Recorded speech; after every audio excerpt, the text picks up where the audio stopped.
Hello everyone and welcome to my channel Sana's world. And जो भी channel पर नए हैं पहले तो चैनल को सब्सक्राइब कर दो, बिकॉज आज इस वीडियो में मैं आपको इस फ्रॉक की कटिंग एंड स्टिचिंग बताने वाली हूँ। तो इस वीडियो को पूरा देखना बिना स्किप किए अगर आप लोगों को कटिंग एंड स्टिचिंग सीखना है तो। सबसे पहले हम कट करेंगे इसका ऊपर की कोटी। तो उसके लिए मैंने डिसाइड किया कि मैं पहले इसको एक पेपर पे कट कर लेती हूँ, बिकॉज हम कोटी की तरीके से नहीं काट रहे थे, मुझको फैब्रिक बचाना था। तो या तो हम इसको पूरा कोटी की तरह काटते और ऊपर का पार्ट उड़ा देते 6 इंच का जो कपड़ा जाता। तो मैंने सोचा कि हम सिर्फ जो चेस्ट वाला एरिया है ना, जहाँ से हमको चाहिए हम सिर्फ वहीं से कट करेंगे। तो ऐसा मैं पहली बार कर रही थी, तो मैंने सोचा इसको पैटर्न पे करते हैं पहले। मैंने एक ये ले लिया है पेपर। आप चाहो तो इसको डायरेक्ट फैब्रिक पे भी कट कर लेना। ऊपर से मैंने अपना चेस्ट का निशान लगाया, जितना मेरा था 9 लगाया मैंने। नीचे से मैंने वेस्ट का निशान लगाया, 10.5 इंच की मैंने इसकी लंबाई ली थी, बिकॉज मैंने 6 इंच माइनस कर दिया था, मुझे 6 इंच के स्टेप्स चाहिए थे, तो टोटली 15 इंच हो जाता। मार्जिन ले लिया था इसमें। उसके बाद मैंने 2-2 इंच का एक्स्ट्रा निशान लगाया और उसको भी इसी तरीके से मिला दिया। आप चाहो तो इसको प्रिंसेस कट की तरह भी कट कर सकते हो, या फिर ऐसे भी कट कर सकते हो अगर फैब्रिक बचाना है तो। फिर जो हमने ऊपर एक लाइन ड्रॉ की थी, इसको पेपर को स्ट्रेट करने के लिए उसको कट करके निकाला। एंड इसको जो हमने निशान लगाया था 2 इंच का एक्स्ट्रा, मतलब जो भी हमारा मेजरमेंट है उसके अकॉर्डिंग मैंने इसको कट कर लिया है। इस तरीके से हमको ये चोली मिल गई है। आप चाहो तो इसको प्रॉपर एक चोली काट के फिर चेस्ट पे से कपड़ा उड़ा सकते हो, बट ये भी ठीक था क्योंकि मेरे को अपने लिए करना था, तो मैंने ऐसे कर लिया। उसके बाद फिर हमने 4 फोल्ड करके फैब्रिक रखा और जो पैटर्न कट किया था इसको सेम फैब्रिक पे ड्रॉ कर दिया चॉक की हेल्प से, या फिर आप इसको डायरेक्ट रख के ऐसे कट भी कर सकते हो। सेम पहले ऊपर से फैब्रिक स्ट्रेट किया और उसके बाद इसको हमने जो निशान लगाया था उस पर कट कर लिया। तो इस तरीके से हमको बैक एंड फ्रंट दोनों मिल गया, बट जो बैक है हमारा वो पीछे से कटा हुआ है। तो इसका मैंने पहले आगे का पार्ट निकाल दिया और एक ही फैब्रिक लिया और 3.5 इंच का निशान लगा के ऐसे एक लाइन ड्रॉ करी। तो समझ रहे हो आप, 3.5 तो मतलब 7 इंच का हमको ये खुला हुआ मिल जाएगा बीच में से। ये दोनों जो साइड के पैटर्न है हमको यही चाहिए थे, और फ्रंट का पार्ट। नाउ अब हम इसका घेर कट करेंगे। घेर में कुछ भी नहीं है, कपड़े को रखना है बस ऐसे। और जितनी भी लंबाई चाहिए, जैसे मेरे को 54 चाहिए थी, 15 इंच की मेरी कोटी आ गई थी और 43 इंच मैंने घेर की ली थी। ये सब मार्जिन इसमें ऐड करके ले रही हूँ मैं, जो आधा इंच जाएगा सीम अलाउंस का। और ऐसे करके मैंने 43 इंच का एक लंबाई ड्रॉ करके इसको कट करके निकाल लिया। ये हमको पूरा मिल गया हमारा घेर, आप देख ही सकते हो। ये रहा, ये पूरी इसकी चौड़ाई है और ये लंबाई है। अब मैं इसको फोल्ड करके रख दूंगी। अब बारी है हमारी स्ट्रैप कट करने की, जो हमने स्ट्रैप्स कट करने हैं। स्ट्रैप्स के लिए मैं फैब्रिक यूज़ कर रही हूँ जो कि इसके साइड में से ही बच गया था, तो मैंने उसको फोल्ड करके रखा। और इसकी जो लंबाई थी इसमें से दोनों स्ट्रैप्स निकलेंगी, ठीक है, आगे पीछे की और दोनों साइड की।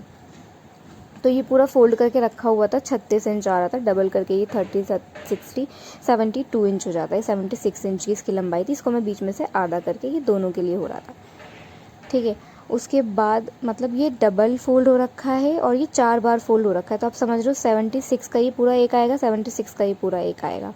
और मैंने इसकी चौड़ाई ली थी 4 इंच। तो ये ऐसे 2 स्टेप्स लगने हैं। एक मैंने ली थी 4 इंच की और इसके बाद एक और कट की है मैंने, वो मैंने ली थी 3.5 इंच की। वो बात अलग है, मैंने इसको बाद में और पतला किया था। तो पहली जो आपको लेनी है मैं आपको बता दूँ, 3.5 लेना। उसके बाद जो उसके ऊपर रखनी है वो 2.5 लेना है, ठीक है। ये देखो अभी जो मैं कट कर रही हूँ ये 3 इंच की कट कर रही हूँ। इससे पहले मैंने 4 इंच की कट की थी, बट इसको आपको जो करना है ना दूसरे वाले को, वो 2.5 इंच की कट करनी है।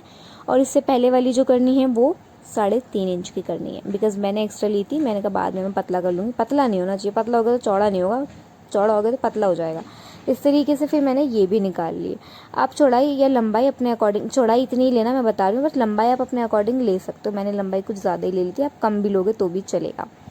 देन हम ले लेते हैं अब इसकी लाइनिंग, बिकॉज लाइनिंग लगाएंगे हम इसमें, कपड़ा थोड़ा हल्का। और दूसरा लाइनिंग इसलिए भी कि फिनिशिंग आ जाती है। तो लाइनिंग भी मैंने कपड़ा ऐसे रख के निकाल दिया है बिना मेजर के। मैं इसको पहले कच्चा करती हूँ और उसके बाद मैं फिर जो एक्स्ट्रा होता है उसको छाट देती हूँ।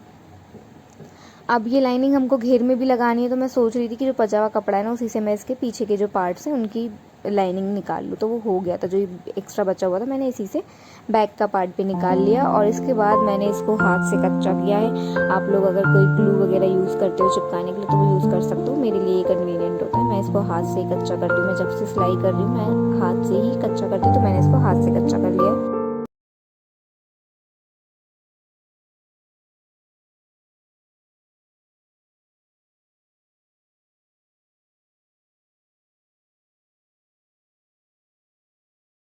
कच्चा करने के बाद ये बैक एंड ये फ्रंट कुछ इस तरीके से दिखेंगे। और अब हम इनको, जैसे कि ये इसका फ्रंट है, इसका जो ऊपर का पार्ट है इसको मोड़ना है इस तरीके से, मैं दिखा देती हूँ। इसको इस तरीके से फोल्ड करना है 2 टाइम्स और इस पर एक लब की सिलाई लगानी है, ठीक है। और सेम ही वे में हमको जो बैक के हमारे दोनों पैटर्न हैं उनका भी ऊपर का पार्ट हमको इस तरीके से फोल्ड करना है दो बार और फिर उस पर एक सिलाई लगानी है। तो ये देखो, ये मैंने इस पर सिलाई लगा ली है।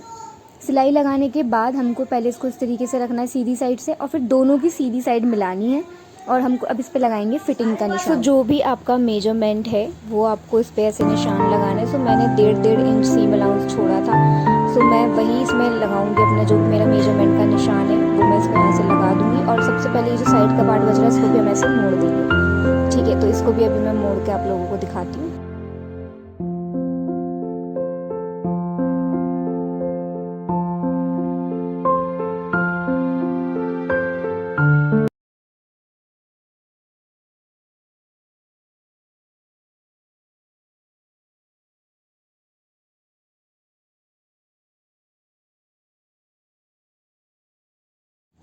अब ये जो स्टेप्स हमने स्टार्टिंग में काटी थी ना, जिसका मेजरमेंट मैं आपको बता चुकी हूँ स्टार्टिंग में, इस पर मैंने साइड में पीको कराई थी।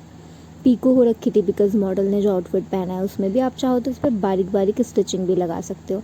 और देखो, मैं इसकी बात कर रही थी, ऐसे डबल आएगा। जो नीचे वाला था वो 3 इंच लेना है और मतलब 3.5 लेना है और ऊपर वाला 2.5, और इसको एक के ऊपर एक रख के इस तरीके से मैंने 5 नंबर की मतलब बड़ी सिलाई लगा ली है बिल्कुल बीच में।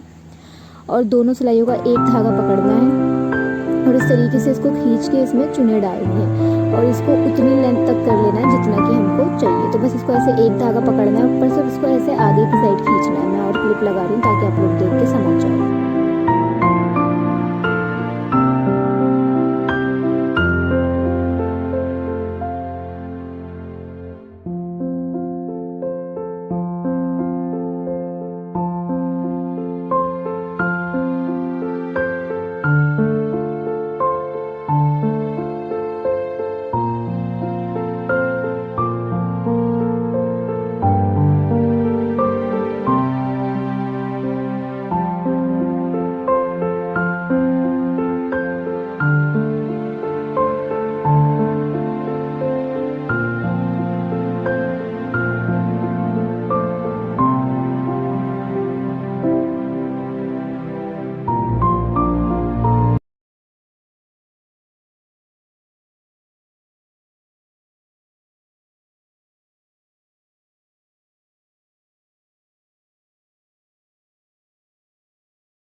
अब जो हमारे पास लेस है ना, और जो बीच में हमने सिलाई लगाई थी चुन्नटें देने के लिए, उस पे सिलाई पे हमको ये लेस रख के इसको स्टिच कर देना है। अब हमको कोटी लेनी है और कोटी पे लेस जो है ना आगे भी पूरे पे नहीं लगी हुई, बस जहाँ तक स्टेप्स आ रही है बीच बीच वाले पार्ट पे लगानी है। तो मैंने भी वैसे ही किया और बीच वाले पार्ट पे रख के बस थोड़ी सी उस पर सिलाई लगा देनी है।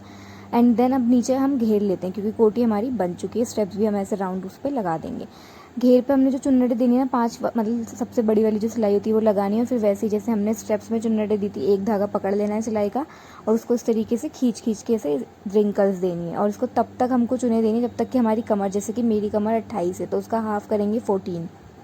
तो मैं इसको तब तक चुन्नटें दूंगी इसमें जब तक कि ये 14 इंच का नहीं हो जाता, और हाफ इंच एक्स्ट्रा लूँगी क्योंकि वो सीम अलाउंस का उसको सिलाई में, देखो ये 14 इंच का लिया मैंने और उसमें आधा इंच एक्स्ट्रा है इसको सिलाई से दबाने के लिए। एंड नाउ अब हमारी जो चोली है क्योंकि ये रेडी हो चुकी है, बट पीछे आपने देखा होगा जो मॉडल है उसके यहाँ पे एक स्ट्रेप्स लगी हुई है जिससे हम इसको रोकेंगे। तो उसके लिए कोई भी पट्टी मेरे पास ये बच गई थी तो ये पट्टी हम लेंगे। ये बिल्कुल बराबर की ही थी, आधा इंच दबने में चली जाएगी और इसको पतला सा लंबाई तो यही लेनी है जितना कि हमारे बैक खुला हुआ है। और इसकी चौड़ाई मैंने 1 इंच ली थी और उसको मोड़ने के बाद वो कुछ इस तरीके से हाफ इंच बचा, इसको दबा दिया बाकी अंदर और ये हाफ इंच बचा और इसको सिल दिया ताकि ये बैक पे रुक जाए। बट मैं ऐसे 2 स्टेप्स लगाऊंगी और उसके बाद मैंने इसको पहले ऐसे ही जो पिन होते हैं इनसे रोक दिया है, पूरा बैक से लेके फ्रंट तक इसको ऐसे लगा दिया है। और फिर मैंने इसको एक बार वेयर करके देखा था कि ज़्यादा नीचे तो नहीं आ रहा। 2-3 बार मैंने वेयर करके इसको एडजस्ट करा, फिर उसके बाद मैंने इस पर सिलाई लगा दी एंड देन जो भी एक्स्ट्रा बचा हुआ था मैंने उसको कट कर दिया। इतना मेजरमेंट करने के बाद भी थोड़ा बहुत एक्स्ट्रा आ गया है, इट्स ओके, छोटा नहीं पड़ना चाहिए, ज़्यादा आ जाए कोई बात नहीं, काट देंगे। तो फिर ये मेरा ज़्यादा ही आ गया था तो मैंने इसको जो भी एक्स्ट्रा बचा था उसको कट कर दिया है। एंड देन जो नीचे वाला, जैसे हमने ऊपर एक स्टेप्स लगाई है ना, मैं ऐसे नीचे भी एक लगाऊंगी बिकॉज मेरा वो सही से नहीं बैठ पा रहा था। जो नीचे देखो, आप देख रहे हो ना ये पार्ट, मैं यहाँ पे भी एक स्टेप लगा लूँगी थोड़ा सा ऊपर करके ताकि वो अच्छे से फिट हो जाए। आप लोग लगाना चाहो नहीं बीच में एक स्टेप्स, वो आपकी मर्ज़ी है। मैंने लगा लिया था बिकॉज मुझको ज़्यादा कंफर्टेबल लग रहा था। अब इसमें जब चुन्नटें हमने दी थी ना, तो जो बैक वाला पार्ट है ना, जहाँ पे कपड़ा नहीं है हमारे, तो वहाँ पे बिल्कुल प्लेन फैब्रिक को हमको छोड़ देना है, क्योंकि हमको उसको जैसे हम शलवार का या फिर प्लाजो का नेफा मोड़ते हैं, उसमें इलास्टिक डालते हैं, बिल्कुल इसी तरीके से हमको इसकी बैक पे देख रहे हो ना आप, ये चुन्नटें नहीं है बिल्कुल, इसको मोड़ना है। और इसमें वो जो बच्चों के पजामे में इलास्टिक डलता है ना, आधा इंच वाला, वो इलास्टिक डालना है। मैं पिक लगा दूंगी जैसे मॉडल का भी आप देख रहे हो। तो पहले हमको ऐसे ही ये घेर भी सीधा रखना है, और उसके अंदर फिर कोटी हमको सीधी करके उसके अंदर डालनी है। और जो बैक वाला पार्ट है, जहाँ पे चुन्नटें हमने नहीं दे रखी, फैब्रिक को प्लेन छोड़ रखा है, आप देख रहे हो ना, वहाँ पे हमारी बैक आएगी जहाँ पे कोई फैब्रिक नहीं है। इसीलिए हम उसको, ताकि वो बैक पे रुक जाए, इसलिए हम उस पर इलास्टिक डालेंगे। और जो भी ये आगे फ्रंट का जो पार्ट है, इसको मैं सिल लूँगी। And guys, here is the final look. कुछ मैं इसमें आपको क्लिप फ्रॉक ज़्यादा सही से नहीं दिख रही होगी, बिकॉज ये मेरे दूसरे फ़ोन से शूट हो रखा है। अगर आपको देखना है ना आउटफिट अच्छे से, तो एक और वीडियोस पे अपलोडेड है, उसमें आउटफिट बहुत अच्छे से दिख रहा है, वो देख सकते हो आप जाके। और हाँ, अभी मैं कुछ पार्ट शूट करना स्टिचिंग का भूल जाती हूँ, जैसे ये बैक का इलास्टिक आप देख रहे हो, मैं भूल गई इसमें बताना। मैं समटाइम्स शूट करना ही भूल जाती हूँ, बट मैं आपसे ट्राई करूँगी मैं एक एक चीज़ शूट करूँ, ताकि मैं आप लोगों को अच्छे से बता सकूँ। और मैंने हमेशा बोला है कि मेरी जो कटिंग एंड स्टिचिंग वाली वीडियोज़ होती हैं, बिगनर्स के लिए नहीं होती, ये उनके लिए जिनको थोड़ी बहुत स्टिचिंग आती है। बाकी नेक्स्ट वीडियो से मैं ट्राई करूँगी मैं एक एक चीज़ बताऊँ। इसके लिए गाइज मुझे माफ़ कर देना, इसमें जो भी रह गया स्टिचिंग का और कटिंग का पार्ट बताना, बट मैंने अपनी तरफ से बहुत ट्राई किया है कि मैं सब बताऊँ। सो अगर आप लोगों को ये आउटफिट मेरा अच्छा लग रहा है, देखो आप ये देख रहे हो ना, नीचे एक स्टेप्स ये मैंने एक और लगाई थी, वो आपकी मर्ज़ी, आप लगाना चाहो लगा लेना, वरना नहीं भी लगाओगे तो भी चलेगा। तो गाइज़, अगर आपको मेरे ये वीडियोस अच्छी लगती हैं और आप चाहते हो कि मैं ऐसे और वीडियोस डालूं, तो प्लीज़ मेरे चैनल को सब्सक्राइब कर लो, बेल आइकन प्रेस कर दो। और हाँ, वीडियो पूरी देखना, मुझको यार बहुत ज़्यादा मेहनत लगती है एक वीडियो को बनाने में। And guys,